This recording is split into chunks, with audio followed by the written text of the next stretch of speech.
Hello, I'm Dane. Welcome to another episode of Dax Jutsu.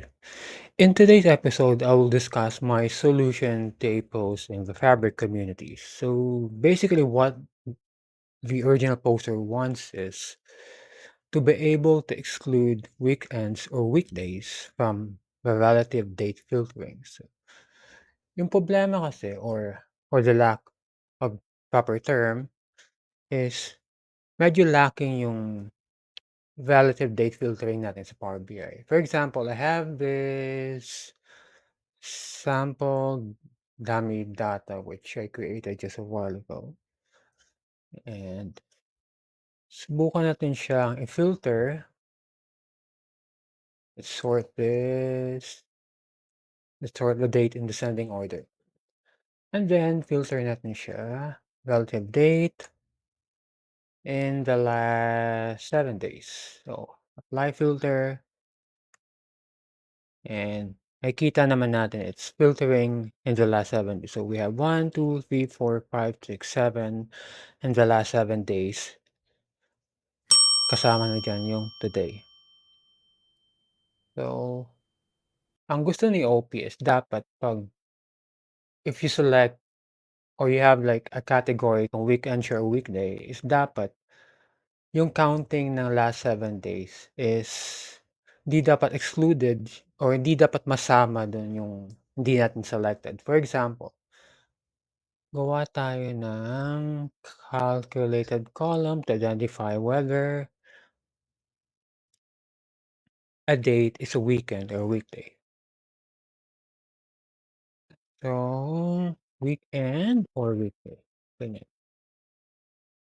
Equals, paano ba 'to? Weekday. At date, table, date. So, itong Sunday is 7 or 1, so which means Saturday is 7. Okay, so if in 1 and 7, then weekend, else weekday. Let's check. Weekday, yes, tama. So Sunday and Saturday are weekends. So what we want to happen is that if we filter to weekday, so dapat di masasama sa counting itong Saturday and Sunday. Unfortunately, that is not how it works. So yung kina-count ang relative date filtering na feature ni Power BI is all days. Di siya weekend or weekday. So anong gagawin natin? First of all, let me show you my sample data first. So ito yung sample data ko, which is just a dummy data. So once you get hold of this data or this PVIX, the numbers might not make sense. Ang importante is yung solution natin. Paano ba natin ma-achieve yung pag-exclude ng weekends or weekdays from the relative date filtering counting. So yan yung fact table natin. Now we need to have our dates table as well. So as a best practice, maintain a separate dates table. And of course, dapat yung dates table natin meron tayong weekend or weekday na category. And dito sa table ko, the name of that category is day type. Okay, so punta tayo dito sa solution. Eto na yung solution. Paano ko ba ginawa ito? First, yung gagawin natin is we rank the days. So, but let's make sure first na yung winarango lang natin is merong data. So, let's check. Punta natin yung measure na latest date with data. So, Anong ginagawa nitong latest date with data?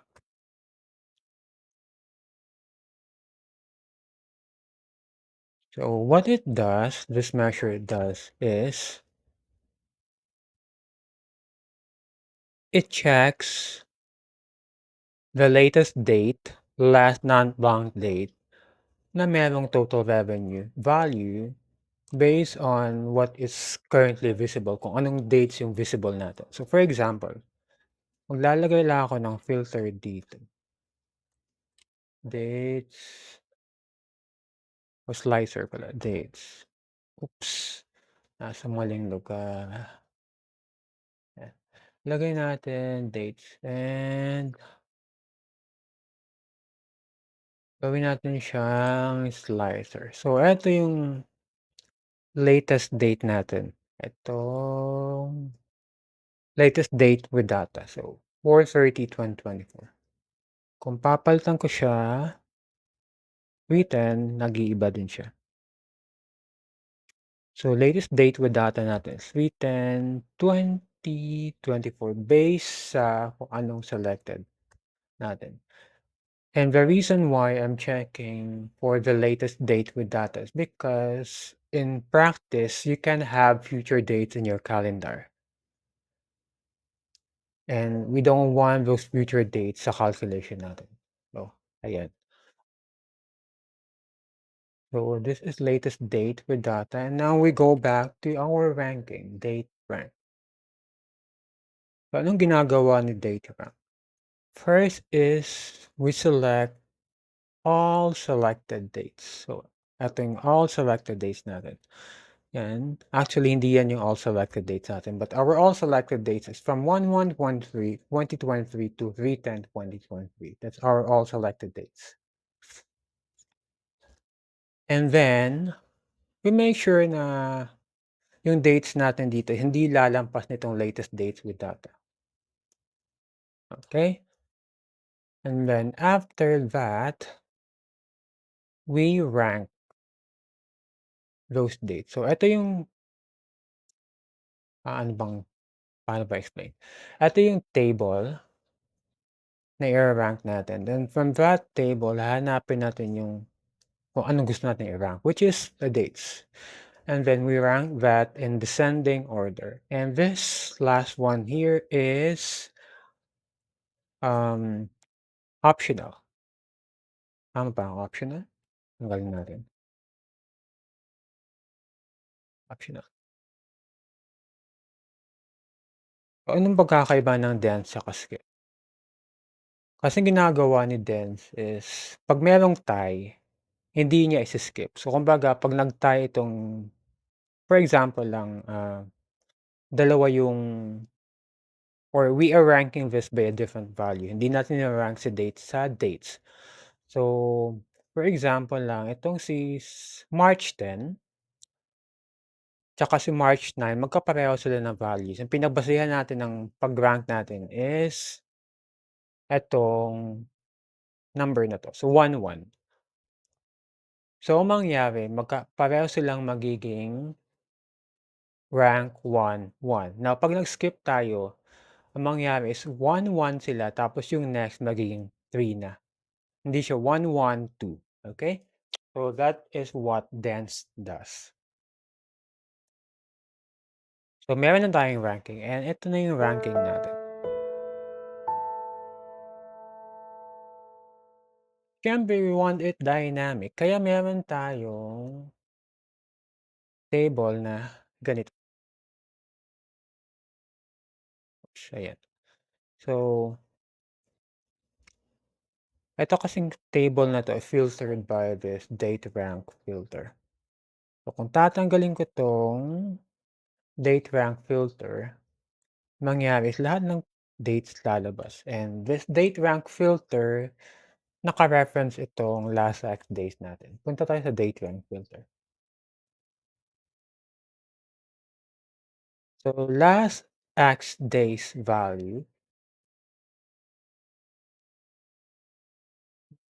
last X days.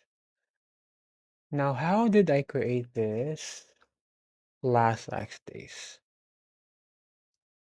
If we haven't created a numeric parameter table before, we can go to modeling, new parameter, and then numeric.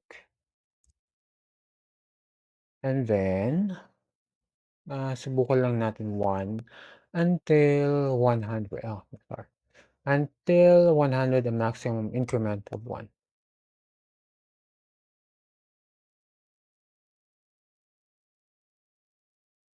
So this is how I created this last X days. So automatic gagawa siya ng last X days value na measure. And then, yung properties nitong column na to is pwedeng siyang mag-single select. It will allow single select. Itong sa parameter, ito, parameter. So 1 to 100. Pwede mo siyang palitan. You can change the start, the end, and then the interval. So going back to last X days. Last X days.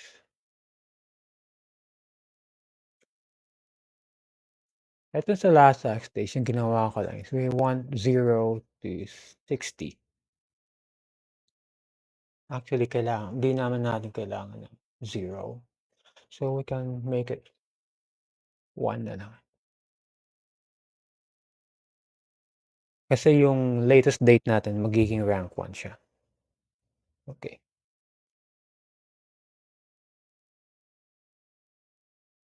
And punta tayo dun sa date rank filter. So anong ginagawa ng date rank filter? So itong si dates, and then meron siyang rank, gumawa tayo ng virtual table,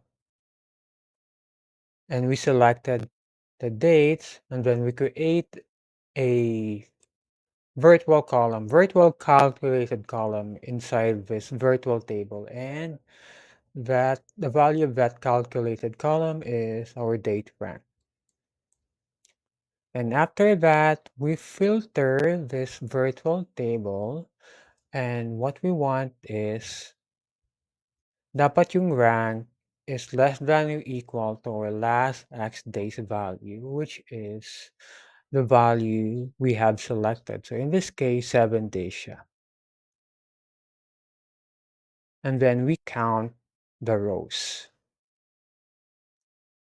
So siyempre, pag etong mga petsa dito is not within our filtered table, nagiging blanco itong date rank filter. So we can use this date rank filter as a visual filter, and date rank filter,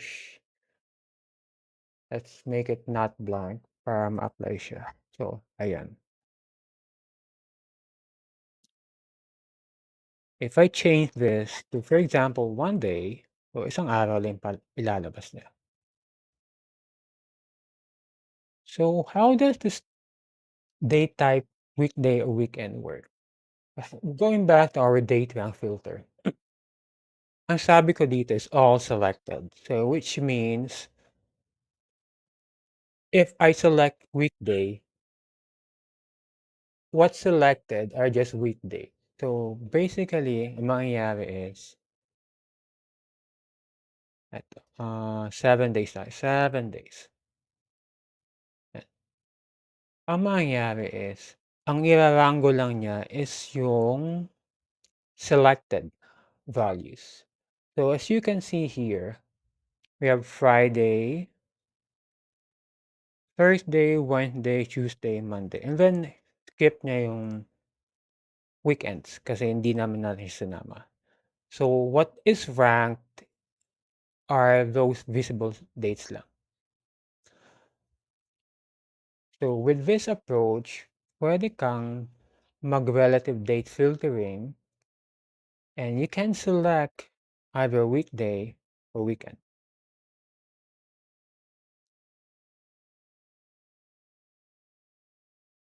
Well, that's it from me. Thank you for staying with me and have a good one. I hope you've learned something. Bye bye.